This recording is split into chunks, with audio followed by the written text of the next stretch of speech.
Hello everyone and welcome to my new video. Here you can see me playing the Star Wars Battlefront Beta that was out a couple of weeks or so ago now. And you can see me actually playing it very badly. I didn't do too well in this gameplay, but I really enjoyed playing the game, so that wasn't too bad. I really enjoyed it. I think certainly as far as the Battlefront Beta is concerned, it was, from my experience anyway, it was stable. It was the performance of the game was smooth as anything. I didn't notice any slowdown, didn't notice any lag, and didn't notice any glitches. They may be present in the game, but in the time that I spent with it, I certainly didn't notice any. I just noticed how rubbish I was playing the game. I think this is the longest I went without actually dying and all that, because I was in an ATST. Yeah, this would have been and could possibly still be a compulsory purchase for me. I'm not 100% decided yet. The only thing that has really concerned me has been this whole £50, or is it $50, £40, I don't know now. DLC anyway. It's a very expensive season pass that's with the game, and there seems to be, compared to other Battlefront games, there seems to be an awful lot of content missing, and it seems to me like they're withholding content and making it as part of this season pass. Now, a developer was up there on Twitter a couple of weeks ago trying to explain all of this, saying, look, this isn't a sequel, it's a reboot and all of this. But if you're going to call a game Star Wars Battlefront, there are certain game modes, there's a degree of expectation what the fans want, and there is an awful lot of content that was in Battlefront 2 that's missing. Not just the single player element, although you can sort of play a horde mode type thing as a single player, which I didn't actually, isn't in this video. It's on Tatooine. In the beta you could play it. It was in Tatooine, which was pretty good, but it wouldn't be something that I would pay £50 for, let's put it that way. I mean, it's not worth the price of the full game. So it's obvious a lot of this game is focused on the multiplayer, which, you know, in fairness, the Battlefield / Battlefront games, that's what they tend to be focused on anyway. But it doesn't excuse the fact that this has got far less content in than the games that came out on the original Xbox, PlayStation 2, etc., many years ago now. I mean, I actually had this Battlefront 2. I actually had on the PC. It was a PC game I had, and I also had it on the PlayStation 2 as well. And there was quite a bit of content in there. When obviously you needed the online thing for the PS2. I think I had it on the PS2. Or did I? I can't remember now, but I definitely had it on the PC anyway. And it was great. I loved it. Spent many hours, just even in the single player element to it, just spent many hours in there. I didn't really venture online with it as such. I wasn't really big, well, never have been big into online gaming, but it was a little bit before then. I did have a few goes, but you know, it wasn't something I focused on. And there's a single player is always what I focus primarily on. So, you know, with it being quite anemic on the single player front, you know, there is single player there, but it's, you know, very much an afterthought. It's very much cobbled together. You know, I don't mind. I mean, a game like this I would play online. I love Star Wars, and I would definitely play this game online. There's absolutely no doubt about it. But, you know, I think without some kind of a robust single player, you know, its appeal does become somewhat limited. But on top of that, there is a lot of game modes from the multiplayer that's missing as well, which a lot of people are concerned about. Now, you know, I don't appreciate stuff being held back for DLC. I've mentioned this before in my videos. But you know, it's not just that; it's the price of the season pass as well. That's considerably more expensive than previous, and it sets a bit of a worrying trend for me. Are we going to see more of this? You know, we're going to see more of games almost being released in two parts. It's like, here's the $60, £50 game, and then that's just part one. The rest of the content we're going to hold back and make you pay nearly the same amount of money again to get the rest of it. You know, that's not acceptable, and that is the reservation I have with this.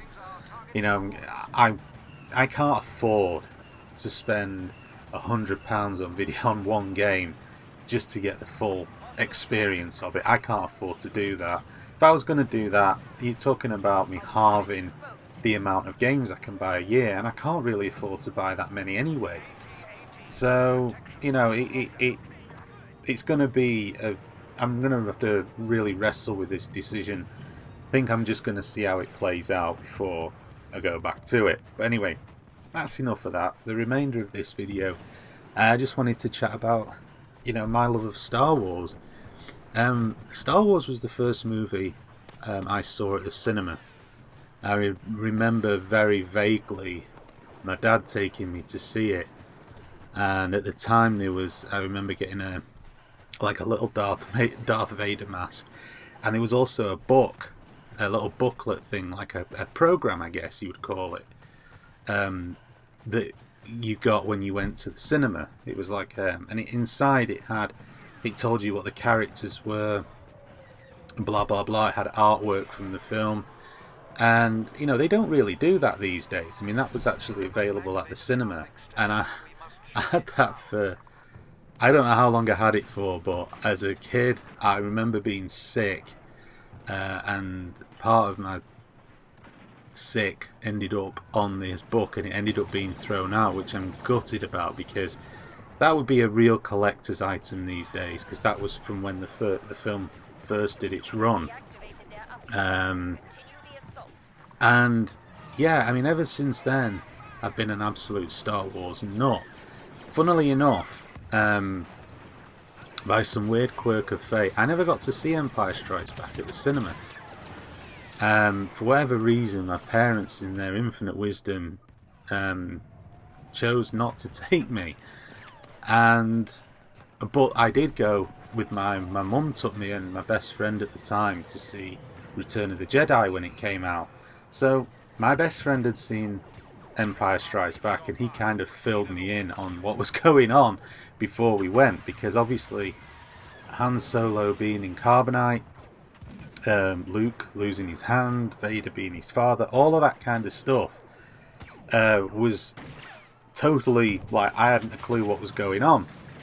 And what he did, he actually had, they used to do comic book annuals back in those days. I don't know if they still do them now, which is like, at the end of the year they'd publish like a hardcover annual that would have all of the comic book episodes, or they'd do like special one-off annuals that would accompany movies. They were kind of, you know, it was like the comic book adaptation, and he had the comic book adaptation book thing of Empire Strikes Back, and he lent that to me. And he also had one which was like something that was, I can't remember what it was called now. It was another annual, and it was them hunting for Han Solo, and all I can remember of it was more focused, I think, on Lando Calrissian trying to hunt down Han Solo. And it was,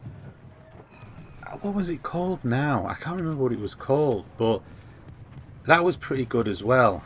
And he lent me those, and that kind of filled me in on what was going to go on before I watched Return of the Jedi.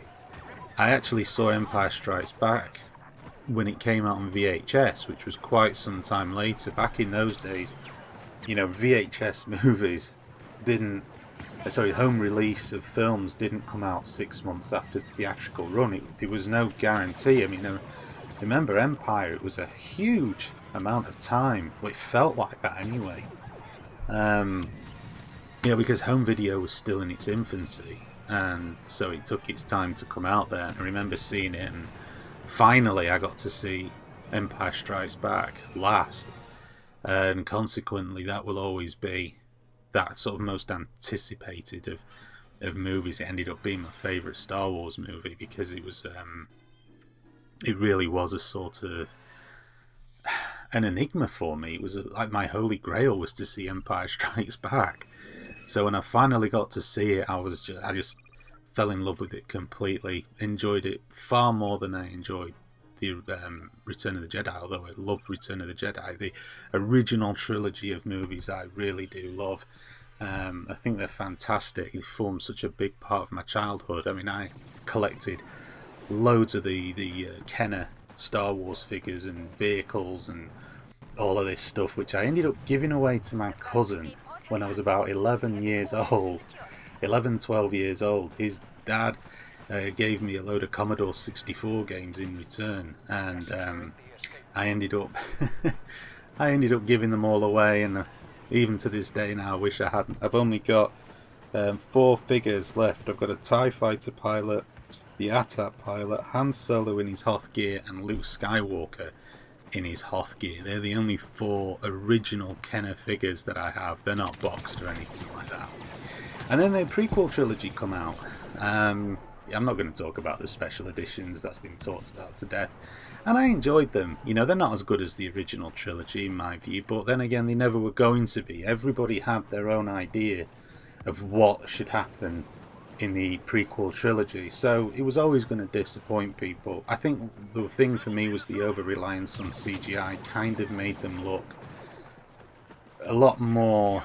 It lost a lot of the gritty realism that the original trilogy had. The prequel trilogy looked very much like a video game at times. It looked very animated because of the over-reliance on CGI. And that was the only real gripe that I had. You know, using CGI for the clone troopers was unnecessary. Just put guys in suits like you did with stormtroopers. It's great, it worked. And that was really my main bugbear. There were certain elements to Darth Vader's backstory that I wasn't too keen on, but that's for another video. Yeah, and then now we've got The Force Awakens coming up in a couple of months' time, which I'm really looking forward to. It looks like they've gone back to that more traditional filmmaking mixed with CGI, which looks really good, and I'm really looking forward to it.